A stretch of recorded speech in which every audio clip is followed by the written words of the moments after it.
នេះខ្ញុំមកឈ្មោះប៉ុនឆាវីតួនាទីខ្ញុំគឺប្រធានការិយាល័យសង្គមកិច្ចនិងសុខុមាលភាពសង្គមសប្តាហ៍ថ្ងៃនេះខ្ញុំរស់នៅខេត្តមណ្ឌលគិរី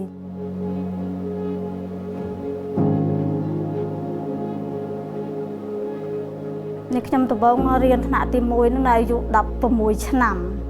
អត់មានសាលារៀនទេនៅក្នុងសហគមន៍ខ្ញុំក៏ចង់ចេះក៏បដិញ្ញាចិត្តថាសូមឪពុកម្ដាយនោះចូលរៀននៅថ្នាក់ទី1អាយុ16ឆ្នាំហើយ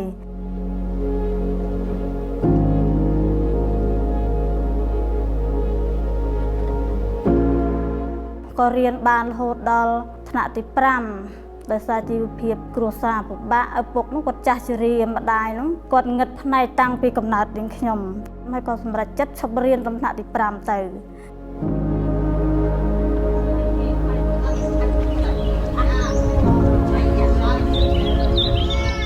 តាក៏ជួសជុលនៅសហគមន៍ហើយក៏បានអប់រំទៅដល់សហគមន៍ពីសុខភាពការមានជំងឺគ្រុនចាញ់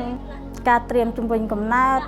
ចាការប្រើមធ្យោបាយបញ្ជាកំណើតហើយនេះខ្ញុំក៏ខំអប់រំទៅដល់បងប្អូនជាពលរដ្ឋជាស្ត្រីនៅក្នុងភូមិ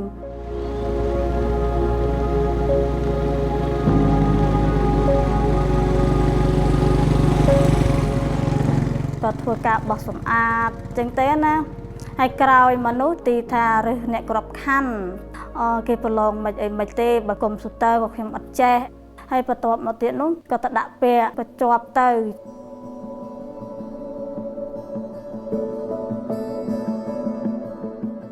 ឥឡូវធ្វើប្រធានគេបានអត់មេសួរណាអញ្ចឹងខ្ញុំគិតថាខ្ញុំធ្វើអត់រួចទេមិនដឹងតែខ្ញុំអត់ចេះកុំព្យូទ័រផងអត់ទាន់ចេះអីទាំងអស់ដល់ពេលទៅខំរៀនកុំព្យូទ័ររៀនវាយខ្លួនឯងអីខ្លួនឯងហើយខ្ញុំក៏រៀនធ្វើទៅ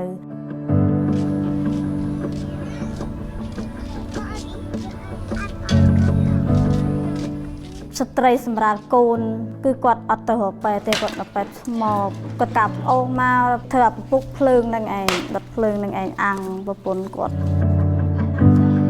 ឧទាហរណ៍រឿងប៉ាត់គាត់ស្លងទលេមកគាត់ថាស្ទះអត់បាត់ជើងខ្ញុំក៏ទៅជួបជាមួយចាស់តែយើងនៅមានមណ្ឌលសុខភាពឥឡូវដឹកគាត់ទៅ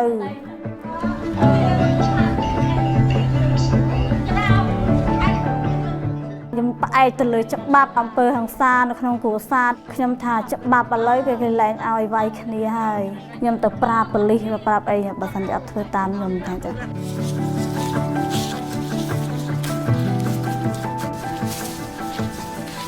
នៅស្រុកខ្ញុំហ្នឹងគាត់ចង់ធ្វើការប្តីគាត់អត់ឲ្យធ្វើការខ្ញុំថាយើងជាស្ត្រីយើងអាចតស៊ូដោយខ្លួនឯងយើងមានប្រាក់ខែដោយខ្លួនឯង